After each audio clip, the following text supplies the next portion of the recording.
आणि त्यानंतर आठवतं का तुला, आपण मिसळ हाऊसला गेलो होतो सगळेजण, ढोल ताणून थकलो होतो खूप आणि मग आपल्याला वाटलं यार की थोडस ब्रेक घ्यायला जाऊ तिकडे, आठवलं का? हा, आठवलं. तिथे पण माझ्याशी असं ते डोळे मिचकू मिचकू पाहत होता, मला बोलत नव्हता, काही नाही. मग कसं बोलणार, औकात के बाहर अगर लडकी रहेगी तो कैसा हिम्मत होएगा. कधी कुठं क्लब्सला नाही गेलो, कुठं नाही गेलो, मुलींशी बोलायचं कसं माहिती नाही, काय नाही, कसं पटवायचं मुलींना माहिती नाही. मग तेव्हा असं मस्त डोळे मिचकत बोलत होता.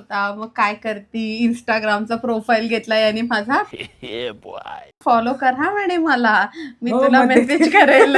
मेसेज करायला तेवढा चान्स भेटला ना मला की बाबा हिला मेसेज करू शकेल मी. मग काय, जाऊ दे, नंबर तरी नाही मिळाला तरी इंस्टाग्राम अकाउंट मिळालेलं आजकाल खूप इम्पॉर्टंट. खरं आहे, इंस्टाग्रामचं घेतलं अकाउंट आणि मग मस्त मला chat, hi hello how are you, पथकात येणार आहेस का, पथकात येणार आहेस का, आज पथकात येणार आहेस का, अरे हो आज हो येतेय, नाही येते नाही, याला काही नाही, पथकात येतेस का, काय करतेस, जेवलीस का, खाल्लंस का, पिल्लस का, बस याच्यासाठीच त्यांनी माझं इंस्टाचं अकाउंट घेतलं होतं है ना. मग बरोबर आहे, त्यासाठीच घेणार ना मी. मग तेवढंच अपडेट राहायचं ना की येणार आहे का नाही बाबा, एवढी सुंदर मुलगी मला.